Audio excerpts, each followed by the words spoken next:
The character of Cousin Elizabeth from Jingle Dancer has generated much more conversation than I had ever initially anticipated. She is one of the four women to whom Jenna goes, borrows jingles, and then dances to reciprocate that gift, dances in their honor. So Cousin Elizabeth can't go to the powwow. And the reason she can't go to the powwow is because she is an attorney and she is working on her big case. When I first conceived of that, my initial inspiration was somewhat personal. I was brainstorming reasons that Native people who wanted to go to powwow, who were dancers, who were deeply invested in powwow, couldn't. And I remembered clearly being in Chicago and wanting to go to powwow and not being able to because I had a law job at that time. So it seemed like a perfectly logical extension of my daily life.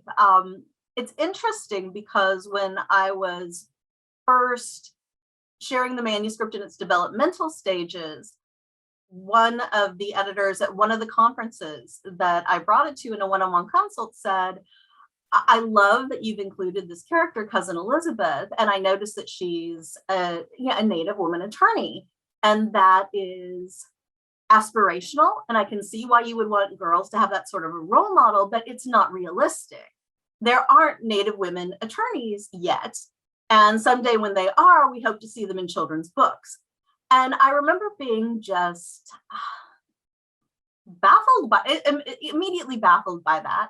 I mean, there I was. I had a tribal ID. I had a law degree. It seemed perfectly plausible to me that Cousin Elizabeth could be a Native woman attorney, but there weren't depictions of people like her in the popular culture.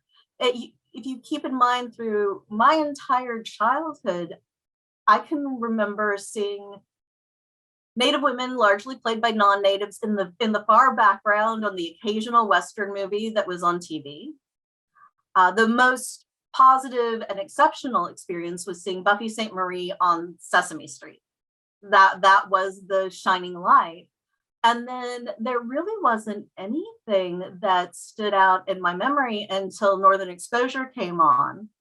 And the actor who played the Carol of Maryland made a tremendous positive impression on me. I thought she had a lovely presence on the screen and dignity. So depictions of Native women were almost non-existent to me. And I was actively looking at them. So can I only imagine what that would have been like for non-Native editors in the industry, especially at a time when there were so very few Native authors and certainly fewer Native women authors. And I nevertheless persisted with it. At that point, I felt very strongly that Cousin Elizabeth had to work on her big case. I mean, she took the job. She was a responsible character. She was named after my own Cousin Elizabeth, so I was very invested in her.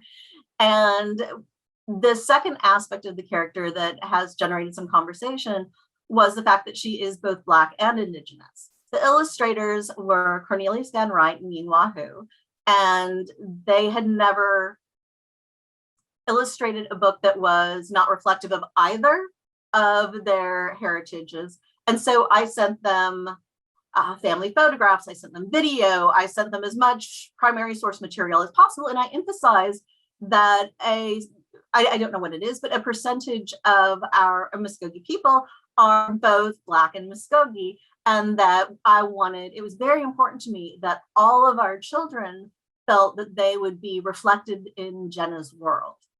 And so you see that in the character of Cousin Elizabeth. You see that in one of the three little girls that she's jingle dancing with in a circle at the end.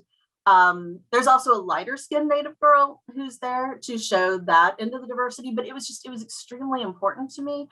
And because there were so few depictions at all, let alone contemporary, what seemed very obvious to me at the time, I realize now is somewhat ahead of the curve in terms of publishing conversation when it came to, there's the larger diversity, and then you go deeper in the tree ring circles to diversity within, and that's always been a priority.